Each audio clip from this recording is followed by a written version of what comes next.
સહજાનંદ સ્વામી મહારાજની જય,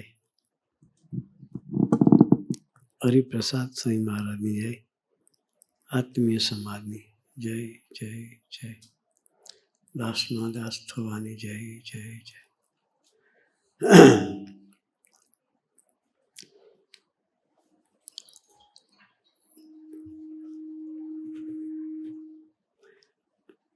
થાણાની ધરતી પર પહેલી વખત તમારા દર્શન થયા.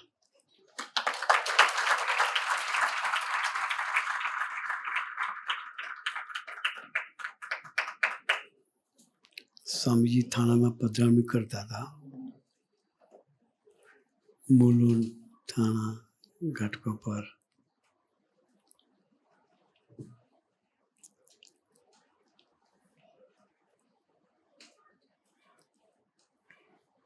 અંકિતભાઈ સાથે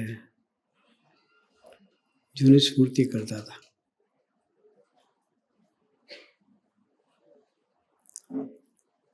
ઘાટકોપરમાં સ્વામીજી પધારતા, મુલુંડ પધારતા.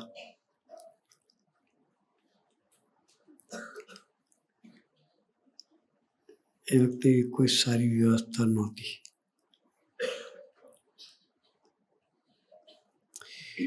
મુલુંડ સ્વામીજી છોટાને કે રોકાતા. પગથિયા ઉપર અડધે પગથિયા પર નાની ઓરડી હોય, રૂમ 8x10ની.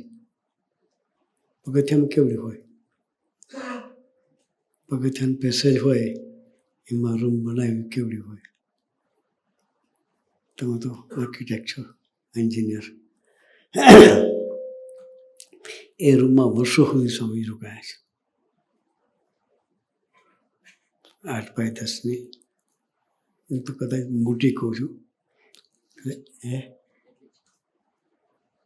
એટલી જ રૂમમાં સ્વામીજી વર્ષો સુધી આરામ કરતા.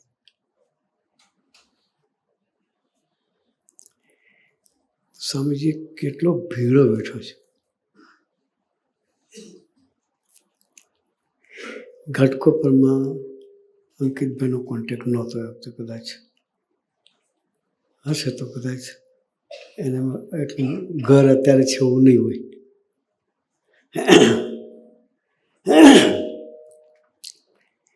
ગોરધનદાસ કરીને શેઠ હતા, સ્વામીજી જાળીઓ કરીને બોલાવતા. 40માં ઘર હતું. શેમાં? 40માં. ત્યાં સ્વામીજી આવતા, એમને ઘેર આરામ કરતા. હમણાં વાત કરે ને ધવલ, શું નામ? ધવલભાઈ કે સ્વામી આગળ આગળ છે. એને આપણે જ્યાં નથી ગયા ને ત્યાં એ પોતે પહોંચેલા છે એડવાન્સ.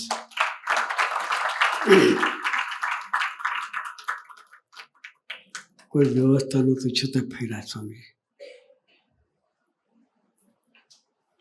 ઉતારાની વ્યવસ્થા નહોતી, રહેવાની વ્યવસ્થા નહોતી.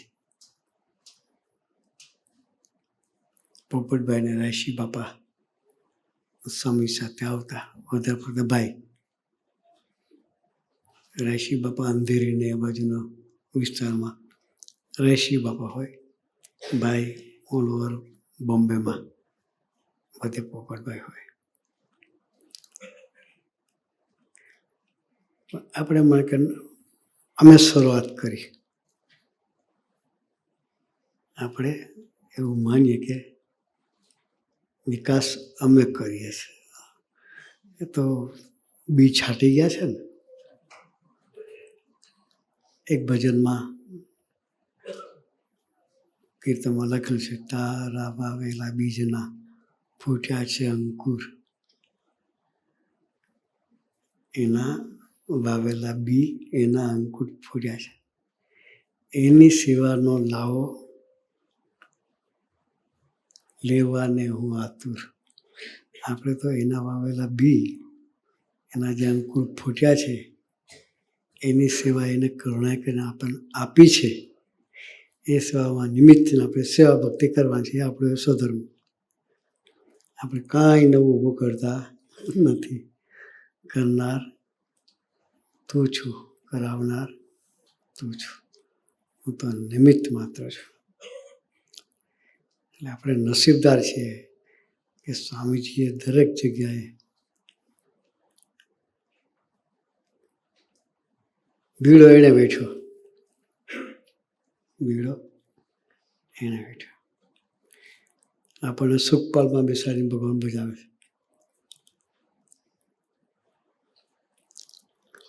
એટલે એના ભીડાનું દર્શન કર્યા કરો, એનો વિચાર કર્યા કરો. આપણી ભક્તિ શું,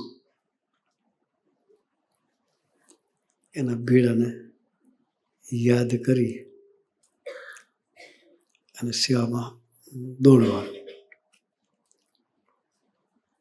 તો આપણને હુંવાટો ના આવે. હું કરું છું એવું જાણતું ના આવે.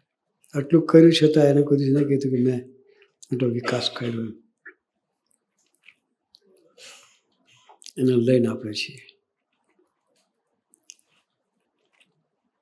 બાપાના વખતમાં સ્વામીજી સેવા ભક્તિ કરતા હતા.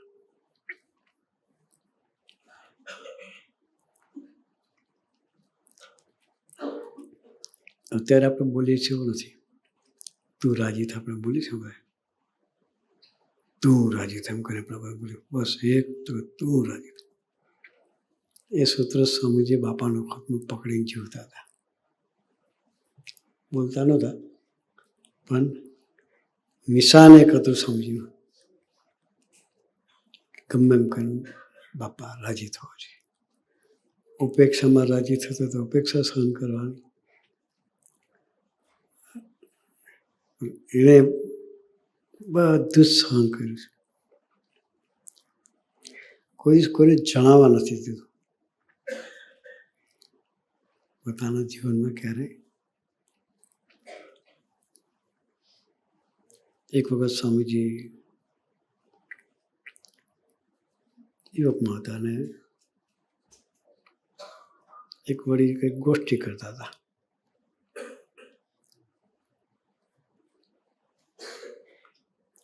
સ્વામીજી પાછા બેઠેલા.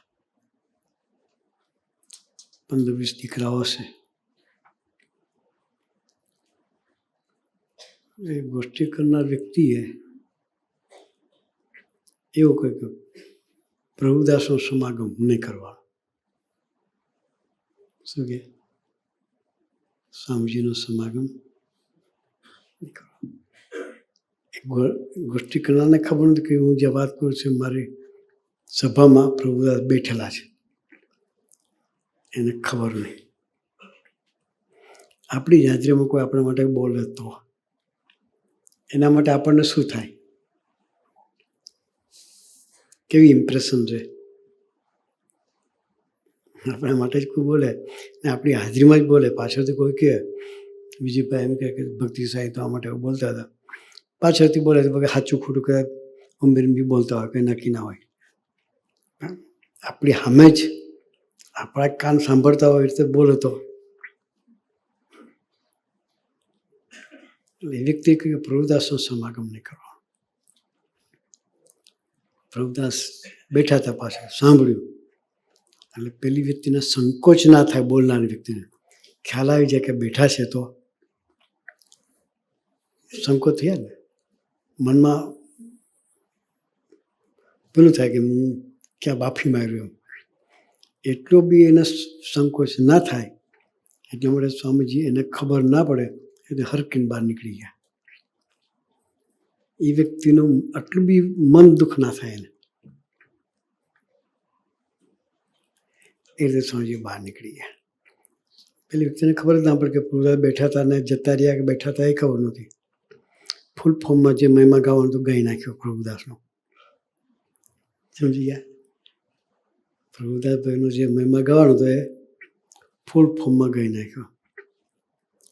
એક ગ્રુપમાં એક દીકરો બેઠો હતો. એને પાછળ સ્વામી સાથે પ્રીતિ. મીટિંગ પતી બહાર નીકળ્યા પછી એ દીકરાએ સ્વામીજીને મળીને કહ્યું કે પ્રભુદાસ, તારા માટે આ વ્યક્તિ આવું બોલે છે, તને કંઈ થયું નહીં કે? તારું સમાગમ કરવાનું ના પાડે કે? અમને તો બાપાએ તમારું સમાગમ કરવાનું કહેતા હતા કે હા, તો તમને કાંઈ નથી. તો આપણામાં ક્યાં બરકત છે કે આપણું સમાગમ શું કામ કરવાનું? પછી સ્વામીજી કહ્યું કે તું એનો સમાગમ કરજે કે 2-5 સ્વામીજી યોગીમાના મહિમાના 2-4 શબ્દો મળે તો આપણે પાછું આપણું જીવન બાપાના મહિમાની વાત સાંભળવા મળતી તો આપણે બેસવાનું, જેટલું પોઝિટિવ લેવાનું કે તું તારો એ લાભ જે મળે છે એ ગુમાવીશ નહીં કે. આપણા જેવા કહી દઈએ ને, મારો મિત્ર હોય ને નિષ્કામભાઈ નેગેટિવ બોલતા હોય તો કહી દઉં ફરીને પણ ના જઈશ, એને કહી દઉં મને એની પર ફરી ના જઈશ, તારો સમય બગાડે એવું ના કરી શકે. પણ સ્વામીજી શું બાપાના મહિમાની વાત કરે છે, એમાંથી જેટલું સારું છે એટલું લઈ લેવાનું.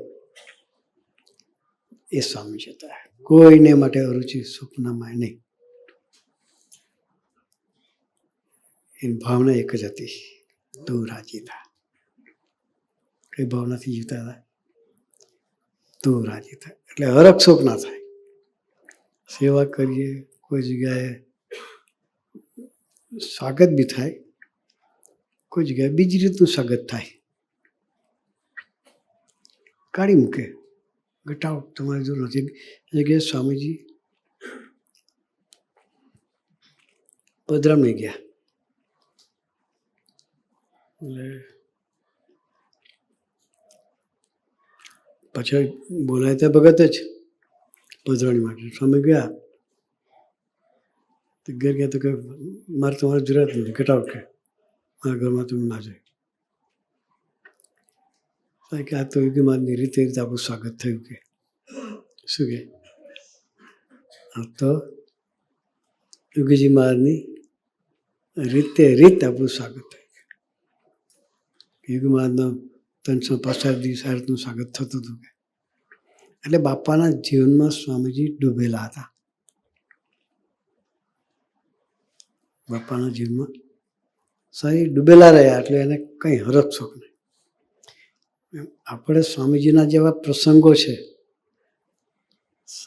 જીવન છે, આ જીવનમાં આપણે ડૂબેલા રહવું છે. કોઈ બી સેવામાં સ્વામીજી પાછી પાડી નહીં. સ્વામી પોતાના જીવન દર્શન કરવા વાત કરી કે સવારે અમારી સેવાની ડ્યુટી 5:30 ચાલુ થાય. કેટલા વાગે? સાંજે નહીં, અર્લી મોર્નિંગ. આપણે તો શું કહેતા હોય, આંખો ચોરતા હોય, આંખો ના ચોરતા હોય, 7 વાગે ઉઠતા હોય, આંખ ચોરવાનો ટાઈમ તો 7 વાગ્યાનો હોય. મુંબઈમાં તો 10 વાગે સૂર્ય ઉગે નહીં, રાતો રાજા બધાય.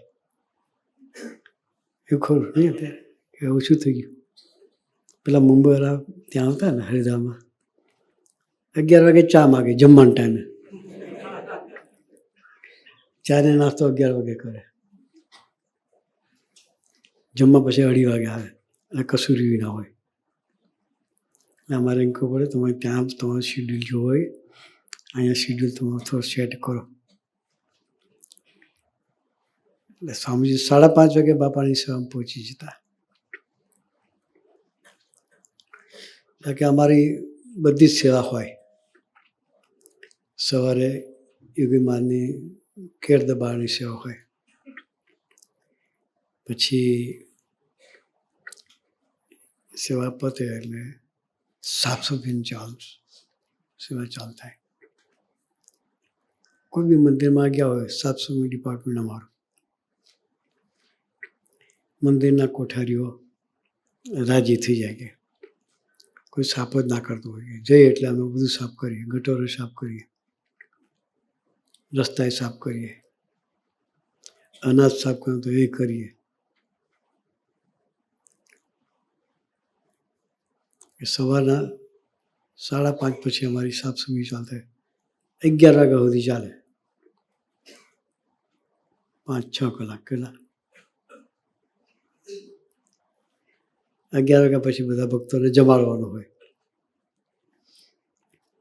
ભક્તોને જમાડીએ. છેલ્લી પંગતમાં જમીએ અમે. બધા જમી રહીએ, સાફ સફાઈ થઈ જાય પછી અમે જમવા બેસીએ. જમીન તરત આપણે શું કરીએ? ચોખ્ખો આડો પાડીએ. સમજ્યા તમે? શવાસન હોઈ છીએ. અમારા સંતોની ભાષામાં ચોખ્ખો આડો પાડો પડે કે સ્વામીજી કોઈ દિવસ બપોરે આરામ નથી કર્યો બાપાના વખતમાં.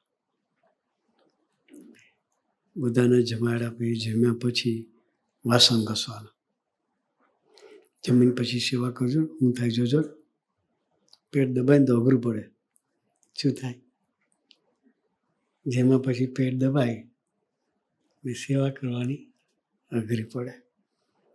સ્વામીજી જેમાં પછી વાસણ ઘસતા.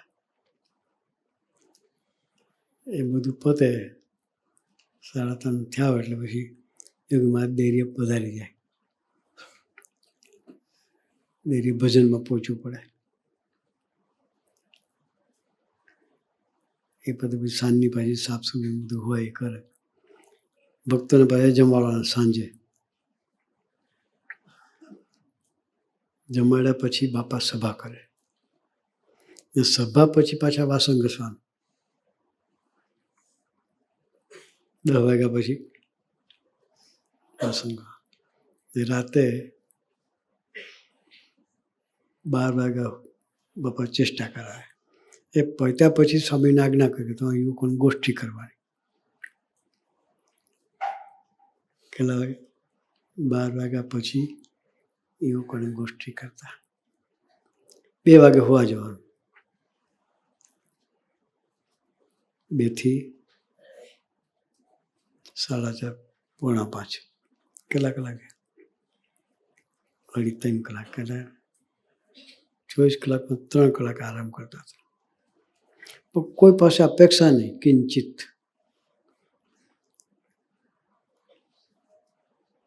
આ મને મદદ કરે. ઘણી વખત સમય કે એકલા હાથે વાસણો ઘસેલા છે, કોઈ મદદમાં ન આવે. એક દિવસ એવું થયું કે શરતનો સમય હતો, આખા દિવસની સેવા હતી. રાતના વાસણ ઘસવાના બાકી હતા. છોકરા બધા થાકેલા હતા, હાથે ગ્રુપ પર હતા. બધા હોઈ ગયા રાતે. વાસણ ઘસવાના બાકી હતા. અમે વિચાર કર્યો કે આપણે કલાક એક આડા પડીએ, પછી 1:30 વાગે ઉઠી વાસણ ઘસી નહીં ધોઈને બાપા પાસે જઈશું.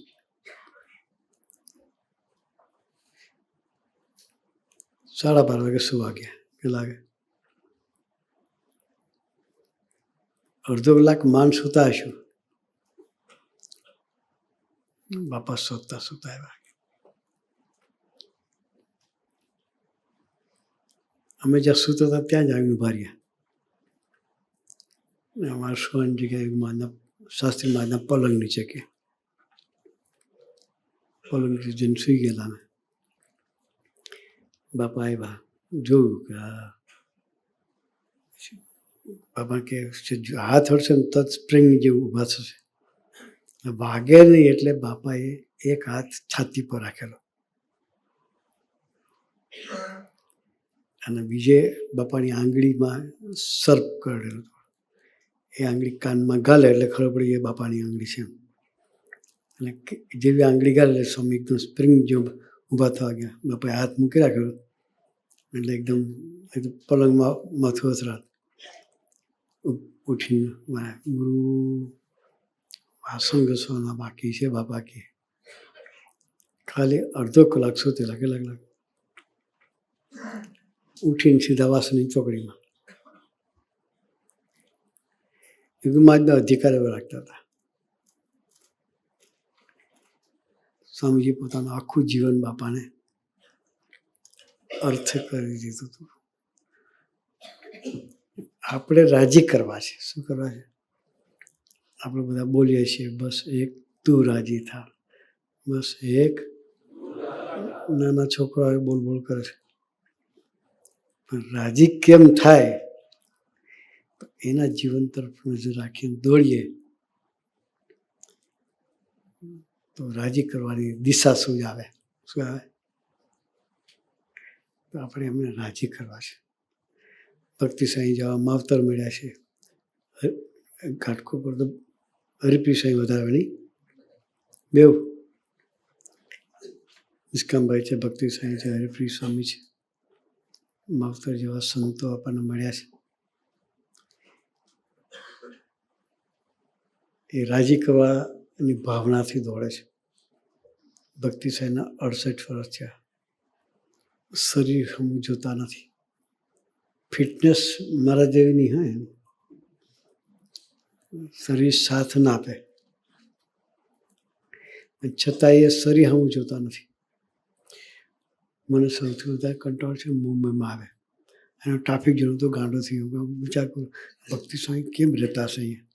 દર મહિને 15 દિવસ રોકાય, તો વરસમાં એક વખત 15 દિવસ રાન થયો તો અમને મૂંઝવણ થાય. અને ત્યારે એમનો ગુણ લો.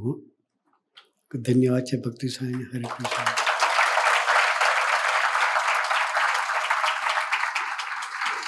અહીંના ટ્રાફિકમાં પણ એનો ઉમંગ ઓછો થતો નથી, થાક લાગતો નથી. થાક નથી લાગતો, કંટાળો નથી આવતો, ઉમંગ ઓછો થતો નથી.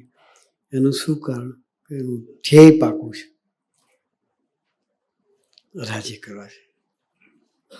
જેને રાજી જ કરવા હોય ને એને કંટાળો ના આવે, ઉમંગ ઓછો ના થાય, અને થાક પણ લાગે નહીં. આપણે ભાવના એક આ જ રાખવી છે, અને ધ્યેય આદર્શ તરીકે, રોલ મોડેલ તરીકે ભક્તિ સાંઈને, હરિપ્રિય સાંઈને રાખવાના. એ લોકો થાકતા નથી. આપણી સાથે આપણને એની સાથે હેત થાય, સાંઈના યોગ કાર્યમાં નિમિત્ત થઈએ આપણે, એ માટે એ દાખલો કરે છે. તો હવે આપણે એમને ઓછો દાખલો કરવો પડે, એવા આપણે સરસ નિમિત્ત થઈને દોડીએ. એ નિમિત્ત થવા માટે ગુરુ આપણને સૌને ખૂબ ખૂબ બળ બુદ્ધિ શક્તિ આપે. એ જ પ્રાર્થના. સહજાનંદ સ્વામી.